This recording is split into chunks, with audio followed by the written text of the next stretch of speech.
गंगाधर तसा तब्येतीने खूप चांगला होता.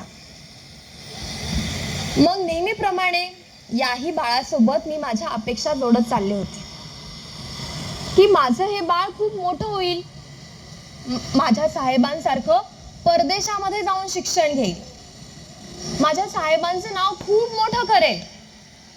अशा छोट्या छोट्या अपेक्षा मी माझ्या त्या चिमुकल्या गंगाधर सोबत जोडत चाललेली होते.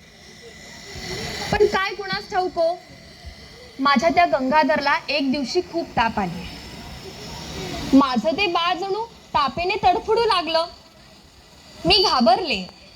रमेश इंदूचा चेहरा सतत माझ्या डोळ्यांच्या समोर गोल गोल फिरत होता. या माझ्या लेकराचं काही बरं वाईट होऊ नये अशी सतत प्रार्थना माझी देवाकडे चालू होती.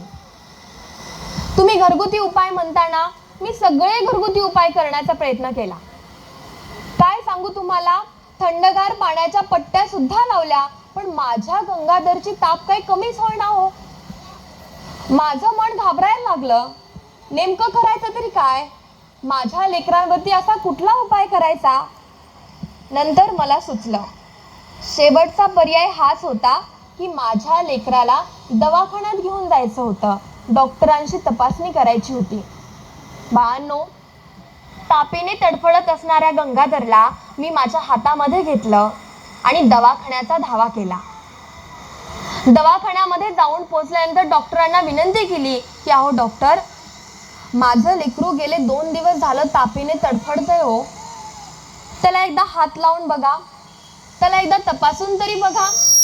माझ्या लेकराला नेमकं झालंय तरी काय, मला ते तरी सांगा. बाळांनो, मी त्या डॉक्टरांना खूप विनवण्या केल्या, पण तो डॉक्टर शेवटी काय म्हणाला माहिती?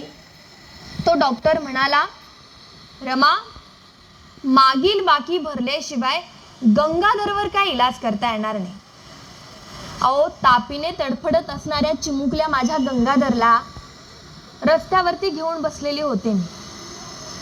कित्येक तरी डॉक्टर आजूबाजूला असताना सुद्धा माझा गंगाधर तापीने तडफडत तडफडत रस्त्यावरती मरून पडला हो. रस्त्यावरती.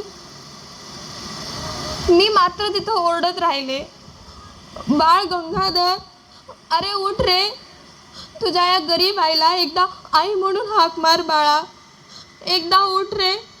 मी माझ्या गरिबीमुळे तुला औषध पाणी दवा पाणी पुरवू शकले नाही रे बाळा, एकदा उठ रे. बाळांनो, लाखो काय करोडो काय कित्येक तरी हाका मारल्या हो मी माझ्या बाळाला, पण माझं बाळ नाही उठलं. माझ्या गंगाधरने एकदा मला शेवटची आई म्हणून सुद्धा हाक मारली नाही. मी कित्येक त्याला हाका दिल्या, पण त्याने मला पलटून एकही आई म्हणून हाक मारली नाही. माझं बाळ तापीने तडफडत तडफडत रस्त्यावरती मरून पडलं हो, रस्त्यावरती. म्हणजे एवढी गरिबी होती आमची की मी माझ्या बाळाला औषध पाणी दवा पाणी पुरवू शकले नाही, म्हणून माझा गंगाधर तापीने तडफडत तडफडत रस्त्यावरती मरून पावला.